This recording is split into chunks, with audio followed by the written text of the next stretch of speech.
TRS లో వర్గపోరు మొదలైంది. ZPTC, MPTC టికెట్లు దక్కించుకునేందుకు సెకండ్ క్యాడర్ నేతలు పోటాపోటీగా ప్రయత్నాలు చేస్తున్నారు.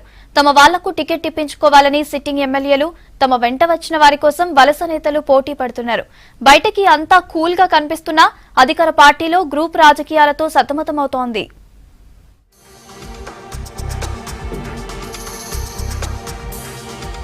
ఇతర పార్టీల నుంచి వచ్చిన నేతలతో టీఆర్ఎస్ కిక్కిరిసిపోయింది. అధికారంలోకి వచ్చిన 3 నెలల్లోనే విపక్ష ఎమ్మెల్యేలతో పాటు మాజీ ఎమ్మెల్యేలు, అసెంబ్లీ ఎన్నికల్లో ఓడిపోయిన నేతలు, ఇతర పార్టీలోని సీనియర్లు చాలా మంది కారెక్కారు. ఇప్పుడు ఒక్కొక్క నియోజకవర్గంలో 2-3 ఎమ్మెల్యే స్థాయి నేతలు టీఆర్ఎస్ లో ఉన్నారు. గ్రామ స్థాయిలోనూ పెద్ద ఎత్తున చేరికలు కొనసాగాయి. అయితే ఇదే ఇప్పుడు టీఆర్ఎస్ కు సమస్యగా మారింది. ఎంపీటీసీ, జెడ్పీటీసీ టికెట్లు ఇస్తామని అసెంబ్లీ, లోక్సభ ఎన్నికలకు ముందు ఇతర పార్టీల నేతలను టీఆర్ఎస్ లోకి చేర్చుకున్నారు.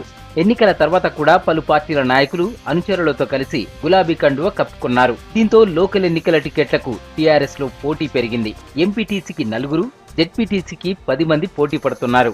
తమ వర్గానికి టికెట్ ఇప్పించుకునేందుకు పాత నాయకత్వం ప్రయత్నిస్తూ ఉంటే, తమ అనుచరులకు టికెట్ ఇప్పించుకునేందుకు కొత్తగా టీఆర్ఎస్ లోకి చేరిన నేతలు లాబియింగ్ చేస్తున్నారు.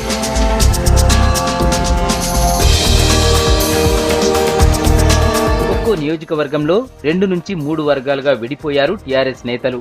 ఎమ్మెల్యేలు, ఇతర పార్టీల నుంచి వచ్చిన వారు, మంత్రుల టీంలు ఇలా ఎవరికి వారు గ్రూపులుగా ఏర్పడ్డారు. దీంతో స్థానిక ఎన్నికల్లో టికెట్ల కోసం ఫైటింగ్ మొదలైంది. ఇప్పుడు తప్పితే మళ్లీ అవకాశం రాదని కొత్తగా టీఆర్ఎస్ లోకి చేరిన నేతలు భావిస్తున్నారు. మంత్రులు, ఎంపీల వర్గం నేతలు టికెట్ కోసం పోటీ పడుతున్నారు. ఉద్యమ కాలం నుంచి పార్టీలో ఉన్న తమకు న్యాయం చేయాలంటున్నారు టీఆర్ఎస్ సీనియర్లు. దీంతో అధికార పార్టీలో స్థానిక పరిస్థితిలో గందరగోళంగా మారింది.